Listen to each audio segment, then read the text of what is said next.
Hello, I'm an AI digital avatar of Josh Weiss, president of 10 to 1 Public Relations, not the real Josh Weiss. Here's a cue and a recap of a press release distributed on June 25th, 2026 by The Connective titled Living on the Edge, Smarter Tools, Stronger Service, Built for Where Decisions Happen. For more information, you can also visit the website 10, letters T, O, the number 1, letter P as in public, R as in relations.com/ivpressroom/the connective. How can state and local governments use edge computing to make faster decisions? The connective explains that edge computing processes information at the source, on the device, vehicle, or scene, so time critical decisions happen in milliseconds instead of waiting for a distant server. The article says this helps government IT leaders achieve faster decisions, lower costs, and privacy protections built into the architecture from the start.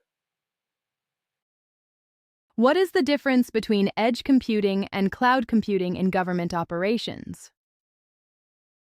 According to the connective, edge computing handles urgent processing locally, while cloud systems manage deeper analytics, long-term storage, and model training.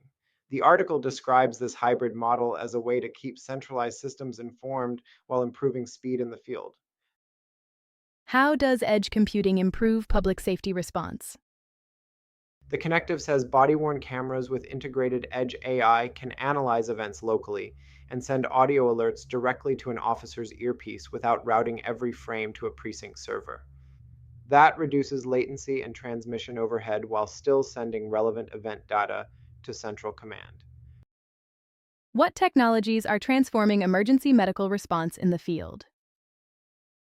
In the connective article, paramedics use edge compute systems to analyze patient vitals and diagnostic imagery the moment data is collected.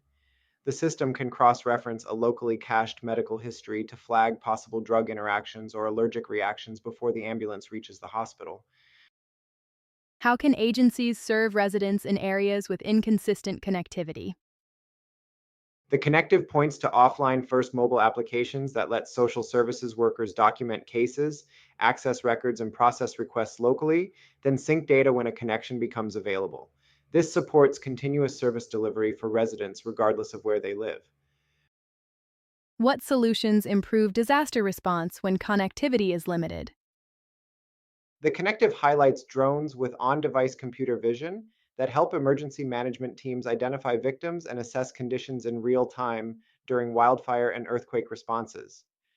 The article says processing happens on the drone itself, which gives teams immediate situational awareness before mission data syncs to central command. How can government agencies use AI while protecting privacy and meeting compliance requirements? The connective explains that edge architecture can process sensitive data locally and send only the relevant event report upstream.